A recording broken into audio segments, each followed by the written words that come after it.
அந்த நடராஜ பெருமானுடைய வடிவத்தை பாருங்கள்.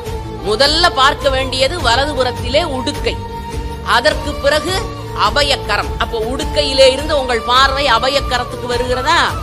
அபயக்கரத்துக்கு பிறகு வீசிய கரம். அந்த வீசிய கரத்தை பார்த்த பிறகு இடது பக்கத்திற்கு செல்ல வேண்டும்.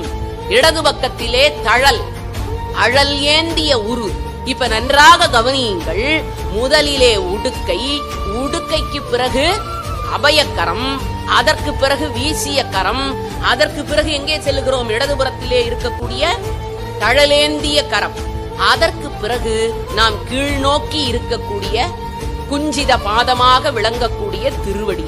இதை நீங்கள் கவனமாக பார்த்தால் ஓம் என்ற வடிவத்திலே இறைவனுடைய அமைப்பு அமைந்திருப்பதை அந்த உண்மை விளக்கம் அழகாக சொல்லுகிறது. உடுக்கை என்பது சிகரம், வீசிய கரம்